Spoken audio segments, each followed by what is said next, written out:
오늘은 저의 단점 하나를 나누며 설교를 시작하려 합니다. 물론 제가 장점보다는 단점이 더 많습니다. 내세울 거라곤 이 얼굴 하나밖에는 없습니다. 제가 잘 못하는 일 중 하나가 화초를 키우는 일입니다.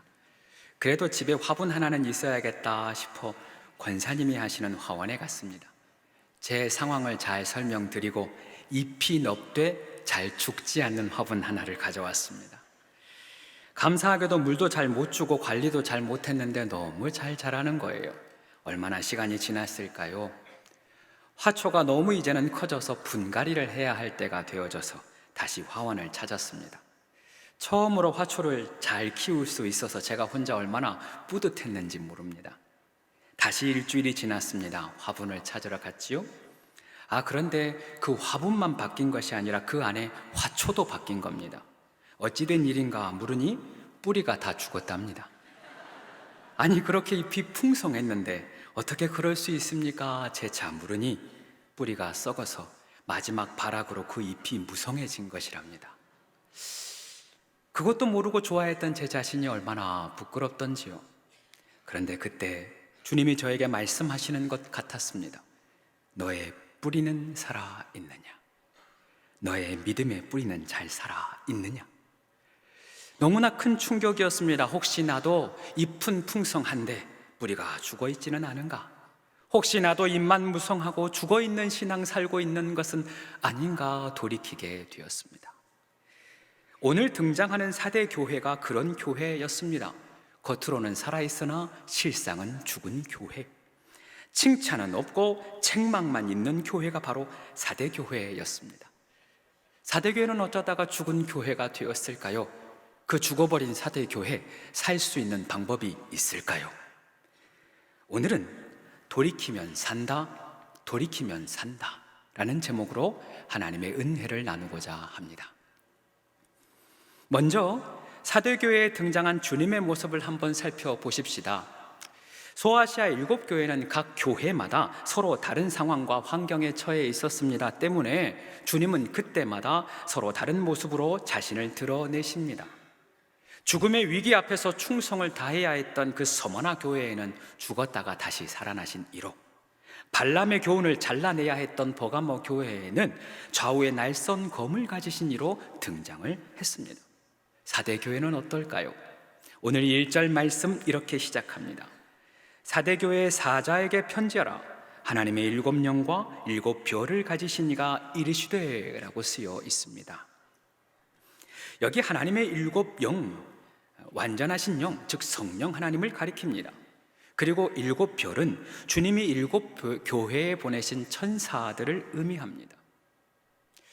초대교회는 성령의 역사로 시작된 교회였습니다. 예수님이 승천하신 후 제자들이 약속하신 성령님을 간절히 기도하며 기다립니다. 그리고 마침내 각 사람의 머리 위에 성령 하나님께서 임하시죠.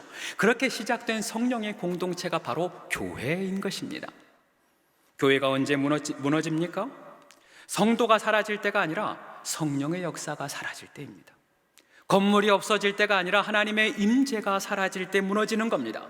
재정이 바닥날 때가 아니라 성령의 권능이 바닥날 때 교회도 무너지는 것이죠.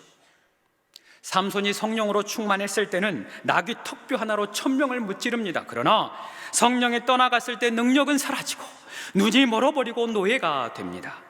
성령을 잃어버린 교회, 성령을 잃어버린 성도도 마찬가지입니다. 하나님의 능력은 사라지고 말씀이 보이지가 않고 세상의 노예가 되어서 그렇게 쾌락과 물질에 이리저리 끌려다니게 되는 것이죠. 그런 의미에서 오늘 우리에게 성령의 임재가 가득히 일어나기를 소망합니다. 우리의 교회 가운데 성령의 충만, 초대교회에 임하셨던 성령의 충만함이 각 사람 머리 위에 임하기를 소망합니다. 그렇게 성령을 잃어버리고 죽어가는 4대 교회를 향하여서 우리 주님은 7영과 7별을 가지신 이로 등장을 하는 겁니다. 이제 그 주님이 4대 교회를 진단합니다. 그리고 말씀하시죠. 이르시되 내가 내 행위를 아노니. 그동안 내 행위를 안다, 이 말씀은 위로와 격려의 말씀이었습니다. 내 아픔을 안다, 내 수고를 안다, 너의 충성을 안다. 이러한 말씀을 통해서 우리가 얼마나 위로를 얻고 또 얼마나 힘을 얻었는지 모릅니다. 그러나 사대교회는 그 반대입니다. 내 죄를 안다, 너의 실상을 안다, 내 행위를 안다. 단호한 질책이요 책망입니다. 여기 1절에 내 행위라고 하는 단어는 2절에서 한 번 더 등장을 합니다. 이렇게 쓰여 있습니다. 내 하나님 앞에 내 행위에 온전한 것을 찾지 못하였다. 여기 온전하다라고 하는 원어적인 의미는 성취하다, 채우다라고 하는 의미가 있습니다. 즉 행위는 있으나 그 안이 채워지지 않았다, 그 안이 비었다라고 하는 의미입니다. 바닷가를 거닐다 보면 조개란 녀석이 나 잡아가세요 하고 고개를 내밀 때가 있습니다. 이거다 싶어서 꺼내보면 꽝이에요. 그 안에 썩은 뻘만 가득합니다.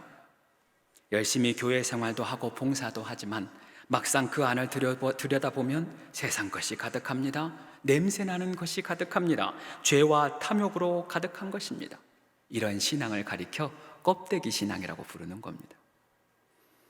어린 시절 즐겨 먹던 공갈빵이라는 빵이 있어요.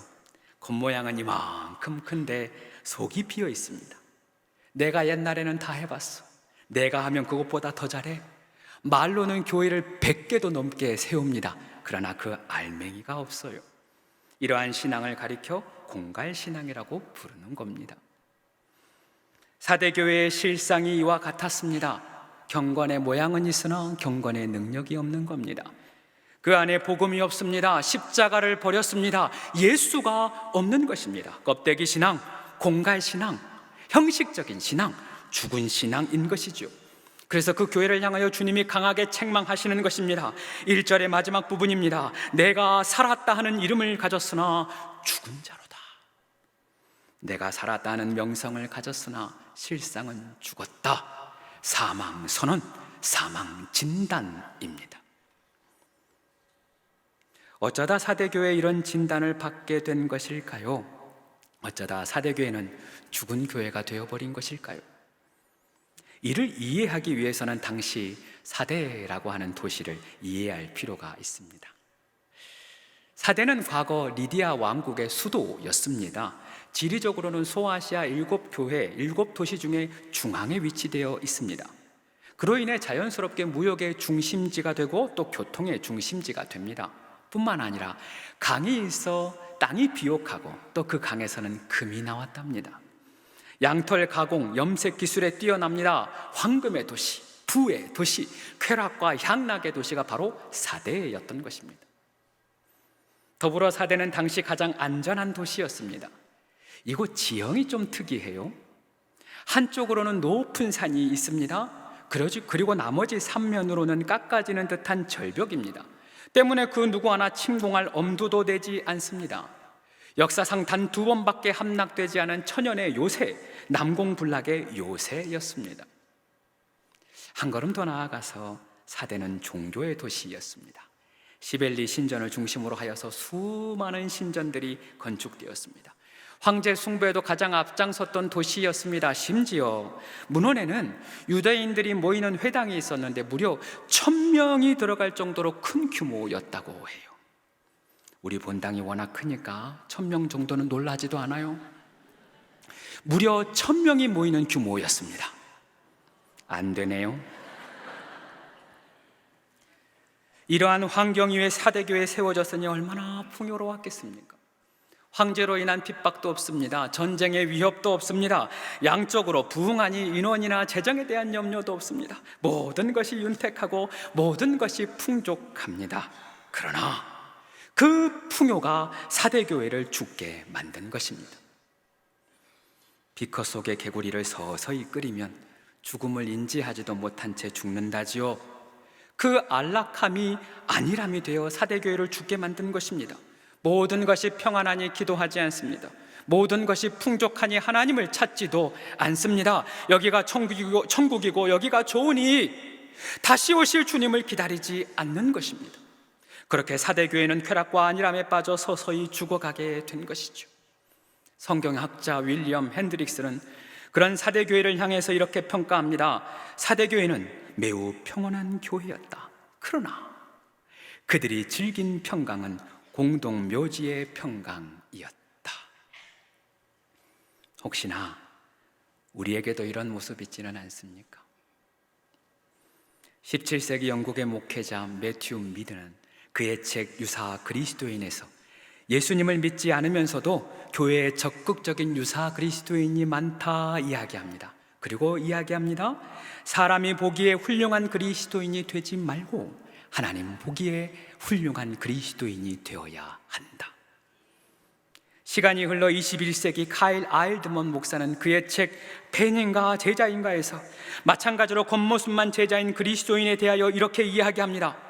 수많은 그리스도인들이 자신이 제자라고 주장한다. 그러나 정작 그중 대부분은 주님이 주시는 떡만 구하는 팬일 뿐이다. 주님이 주시는 떡만 찾는 팬일 뿐이다. 이와 같이 어느 시대든지 교회가 양적으로 부흥할 때 하나님은 교회를 향해서 물으시는 것입니다. 너의 신앙은 살아있느냐? 교회의 사람들이 넘쳐나고 부유해지고 안정감을 찾을 그때에 하나님은 우리에게도 묻는 것입니다. 너희는 진정 살아있는 그리스도인인가? 사랑하는 여러분, 잠시 우리의 신앙을 점검해 봅시다. 눈이 있어도 하나님 말씀 보지 않는다면 영적인 내 눈 죽은 겁니다. 입이 있어도 기도하지 않고 복음 전하지 않는다면 영적인 내 입이 죽은 겁니다. 손이 있어도 하나님 섬기지 못하고 이웃 섬기지 못한다면 내 손이 죽은 것이요, 발이 있어도 예배 자리 찾아가지 못하고 하나님께 찾아가지 못한다면 내 발 죽은 겁니다. 내 심장이 뛰고 있으나 이 심장 안에 예수님 사랑하는 마음 잊어버리고 주님 사랑하는 그 처음 마음 잊어버리고 주님이 주신 꿈과 비전을 잃어버렸다면 내 심장도 영적으로 죽은 것이나 다름없는 것이죠. 우리 모두가 진정 살아있는 그리스도인 되기를 소망합니다. 주님이 인정하시는 생명력 가득한 참 신앙인이 되기를 소망합니다. 자, 그렇다면 그 죽어버린 사대교회에 어떻게 살아날 수 있을까요? 이것이 중요하겠죠. 2절과 3절 말씀을 제가 한 번 더 읽겠습니다. 너는 일깨어 그 남은 바 죽게 된 것을 굳건하게 하라. 내 하나님 앞에 내 행위에 온전한 것을 찾지 못하였나니 그러므로 어떻게 받았으며 어떻게 들었는지 생각하고 지켜 회개하라. 만일 일깨지 아니하면 내가 도둑같이 이르리니 어느 때에 내가 이르는지 내가 알지 못하리라. 이 말씀에는 명령어 형태를 가진 5가지의 동사가 등장합니다. 첫 번째, 일깨어, 일깨어라고 하는 동사입니다. 정신을 차리라, 깨어라, 경계하라, 그런 의미입니다. 주님 다시 오실 날을 우리 알 수 없으니 항상 기도하고 깨어 있어서, 그 말이죠. 영적 불감증에서 깨어나라, 영적인 안일함에서 깨어나라 말씀하시는 것입니다. 그리고 이어지는 동사는 굳건하게 하라, 굳건하게 하라입니다. 비록 죽어가고 있으나 여전히 남아있는 그것 붙들고 강하게 하라. 기도가 남아있는가 그것 붙들어라. 말씀 한 절 남았는가 그것 붙들어라. 예배가 남았는가, 목장이 남았는가, 그것 붙들고 일어나라, 굳세게 하라 말씀하시는 것이죠. 그리고 복음을 어떻게 받았는지, 그 복음 어떻게 들었는지 생각하고 그것을 지켜라 말씀하십니다. 주님을 처음 만난 그날 주님의 은혜를 기억하라. 너의 처음 사랑을 기억하라. 물질에 현혹되지 말고, 사단에 넘어지지 말고, 세상에 흔들리지 말고 그 처음 마음을 지켜라 말씀하시는 것입니다. 그리고 마지막 동사는 회개하라, 회개하라입니다. 결국 위에 4개의 동사는 이 마지막 회개의 그 방향을 집중하고 있습니다. 정신을 차리고 깨어 회개하라, 영적인 잠에서 깨어 회개하라, 처음 사랑, 처음 신앙, 너의 처음 마음으로 다시 돌이키라 말씀하시는 것이죠. 철저한 회개의 촉구입니다. 우리가 회개했을 때 어떤 일이 일어날까요? 탕자가 아버지의 재산 다 탕진하고 돌아왔을 때, 즉 다시 회개했을 때 아버지는 그를 안아줍니다. 그를 깨끗이 씻기고 새 옷을 입힙니다. 뿐만 아니라 동네 사람들을 다 모아 잔치를 베풉니다. 그리고 누가복음에는 그 동네 사람들에게 이야기하는 말씀이 기록돼요. 이렇게 이야기합니다. 동네 사람들아, 죽었던 내 아들 다시 살았다. 동네 사람들아 봐라, 죽었던 내 아들 다시 살아 돌아왔다. 그러는 겁니다. 그렇습니다. 죽은 영혼이 다시 사는 길, 회개입니다. 죽은 교회가 다시 살아나는 길, 회개인 것입니다. 우리가 회개하면 주님이 받아주십니다. 우리를 깨끗게 하십니다. 다시 흰옷을 입혀 주십니다. 하나님이 준비하신 천국잔치에 참여하게 하시는 것입니다. 할렐루야. 그러나 여기서 한 가지 유의할 점도 있습니다. 회개는 단순히 죄를 뉘우치거나 고백하는 것으로 끝나는 것은 아닙니다. 진정한 회개는 그동안 살아왔던 내 삶의 가치관, 내 삶의 방향을 바꿉니다. 삶을 대하는 태도, 나의 패러다임을 예수님의 관점, 예수님의 패러다임으로 전환합니다. 때문에 진정한 회개는 삶의 변화를 수반하는 것입니다. 지난해 우리 교회에 등록하신 한 남자 집사님이 계셔요. 사실 이분은 오랫동안 교회 생활했지만 신앙심이 있지는 않았습니다. 아내가 교회 가자고 하면 마하지 못해 따라 나섭니다. 어쩌다 아내가 외국에 가거나 아프면 그날은 땡 잡은 날이에요. 교회 안 가도 되는 날. 그러다 한소망 교회에 등록하게 되고 알파 코스에 참여하게 됩니다. 그런데 한 주 참여하면서 조금씩 변화가 일어나는 겁니다. 알파를 마친 후 즉시 치유 수양에도 신청합니다. 그리고 이 치유 수양에서 은혜를 받아요.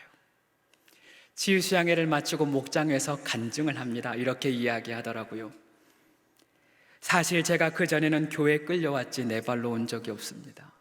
은혜가 뭔지도 몰랐고 말씀이 들리지도 않았습니다. 그런데 이번 치유 수양에서 제가 은혜를 받았습니다. 내 안에 있는 죄를 쏟아냈습니다. 내 안에 있는 아버지의 상처가 치유되었습니다.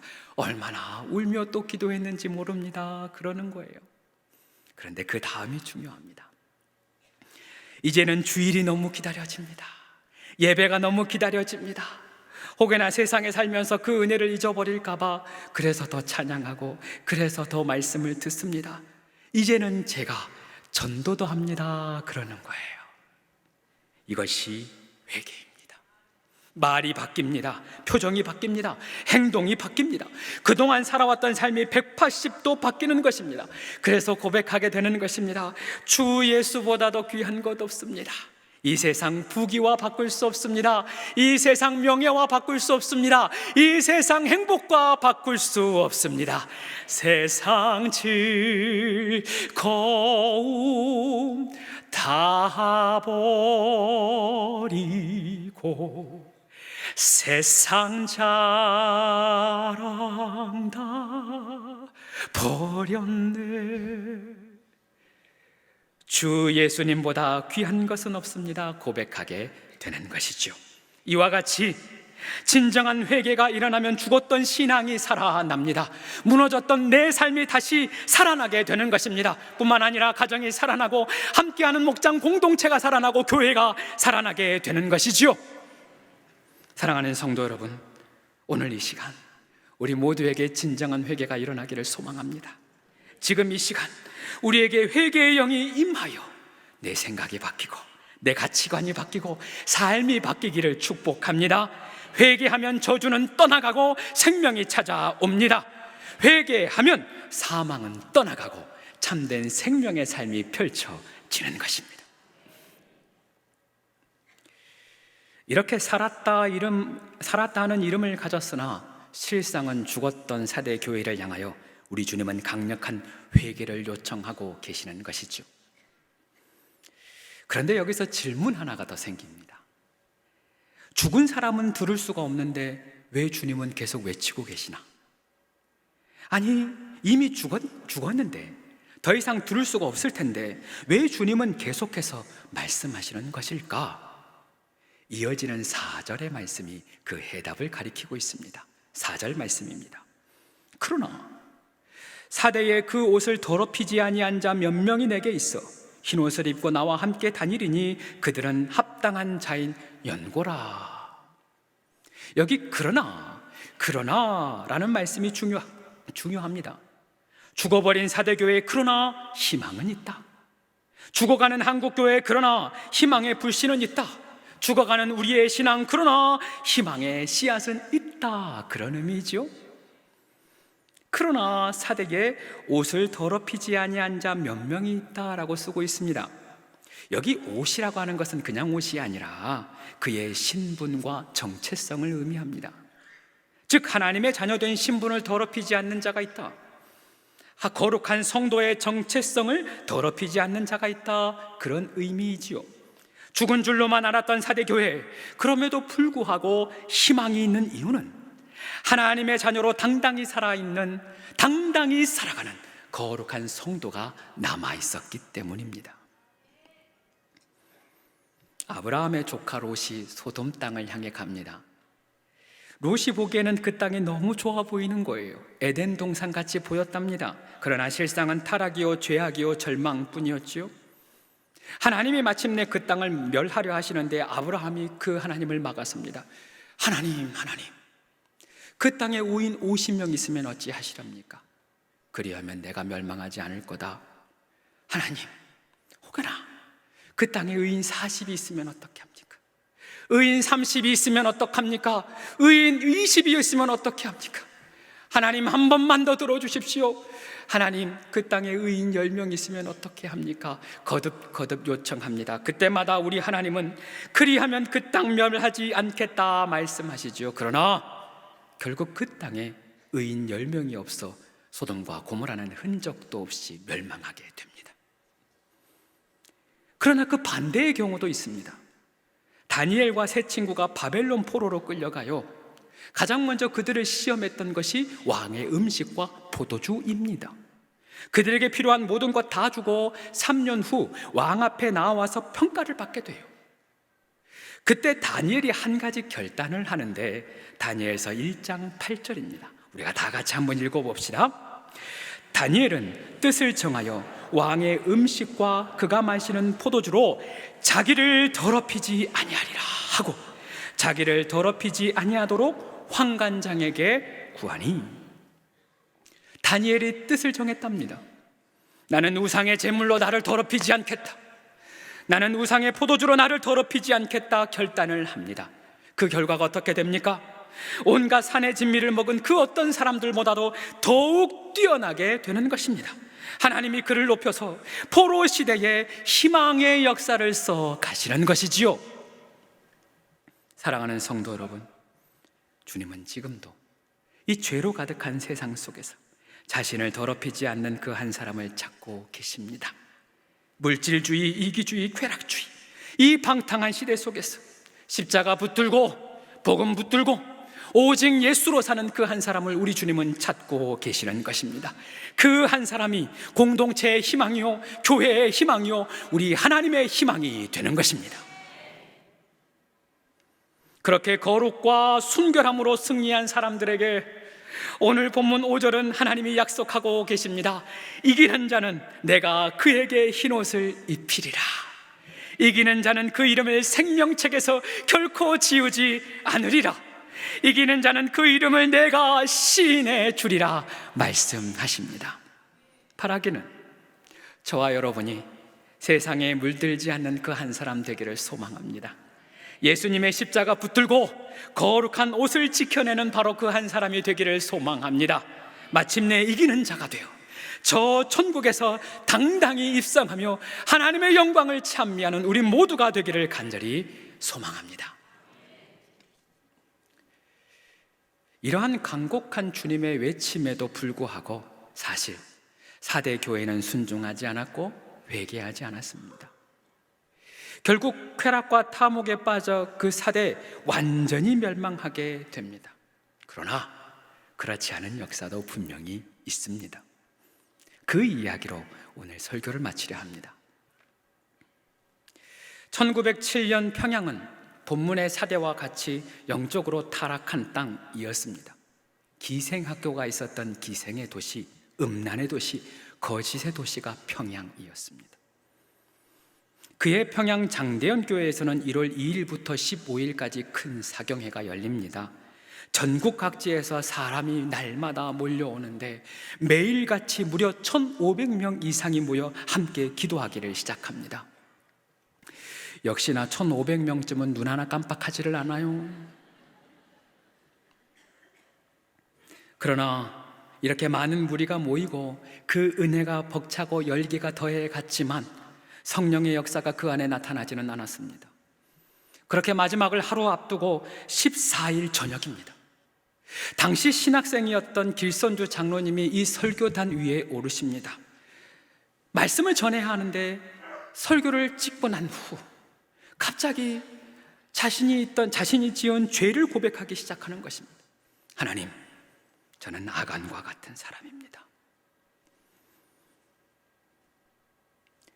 죽어가던 친구가 아내를 돌봐달라고 맡겨놓은 그 돈을 제가 취했습니다. 주님, 저 같은 사람도 용서받을 수 있습니까? 통곡이 터져 나옵니다. 마룻바닥을 뒹굴며 괴로움에 소리칩니다. 주여, 주여 나를 용서하여 주시옵소서, 주여 나를 용서하여 주시옵소서 외치고 또 외칩니다. 이 회개의 통곡은 잠들어 있던 성도들을 일깨우기 시작합니다. 주님, 제가 선교사님의 돈을 훔쳤습니다. 저를 용서해 주십시오. 주님, 병든 아내를 곁에 두고 매일 술만 퍼마시고 빨리 죽어버리라고 욕했습니다. 주님, 저를 용서해 주십시오. 주님, 모진 피난길에 등에 업힌 아이가 너무 보채서 너무 힘들어서 제가 죽게 했습니다. 주님, 제가 잘못했습니다. 용서해 주시옵소서. 그렇게 회개의 현장 가운데 회개가 쏟아지는 그 자리 가운데 강력한 성령의 역사가 일어나기 시작하는 것입니다. 누구나 할 것 없이 서로가 서로를 용서를 구합니다. 화해와 치유가 일어납니다. 개인의 삶이 변하고 공동체가 변하고 마침내 그 소돔 땅 같은 평양이 동방의 예루살렘으로 변화되게 되는 것입니다. 한 사람의 회개가 장대현 교회를 살린 것이고, 한 사람의 회심이 평양을 살린 것이고, 한 사람의 돌이킴, 한 사람의 거룩이 한국 교회를 살린 것입니다. 이 나라, 이 민족을 살린 것이지요. 사랑하는 성도 여러분, 이제 우리 차례입니다. 주여 주여 하는 자마다 다 천국에 들어가는 것이 아닙니다. 이 땅에서 아무리 유명하고 아무리 많은 일을 하고 아무리 칭찬을 받아도 주님이 아니다 하시면 그것이 끝입니다. 이 땅에서 내가 목사고 내가 직분자이고 수많은 사역을 감당한다 할지라도 소용이 없고, 아무리 돈이 많고 아무리 성공하고 아무리 높은 자리에 올라도 주님이 모른다 하시면 그것으로 끝인 것입니다. 저도 마찬가지입니다. 저도 저울에 달아보면 모자르고 부족한 죄인일 뿐입니다. 말씀을 묵상하면서 그것이 두렵고 또 두려워서 얼마나 회개하고 또 얼마나 기도했는지 모릅니다. 그러나 여기에 복음의 말씀이 있습니다. 회개하면 용서를 얻습니다. 회개하면 은혜를 얻습니다. 회개하면 다시 성령의 충만함을 받습니다. 회개하면 천국 백성이 됩니다. 새 옷을 입혀주십니다. 참된 기쁨, 참된 소망, 참된 은혜의 삶이 펼쳐집니다. 새 생명, 새 호흡, 새 삶이 시작됩니다.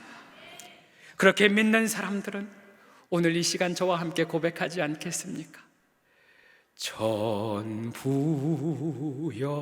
의지 없어서 손 들고옵니다.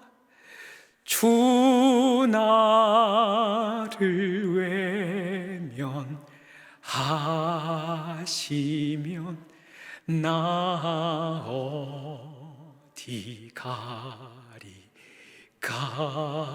손들고 내 죄를 씻기 위하여 피 흘려 주시니 곧 회개한 마음으로 주 앞에 오니.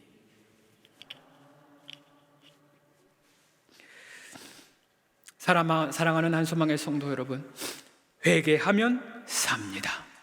돌이키면 삽니다.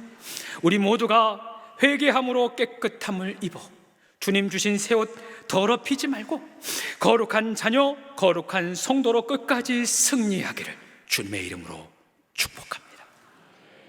기도합시다.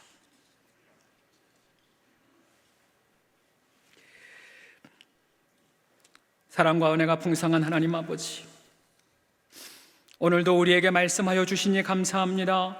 주님께 돌이킬 수 있는 은혜를 주시니 감사합니다. 내 믿음 돌아보니 부끄러운 것뿐입니다.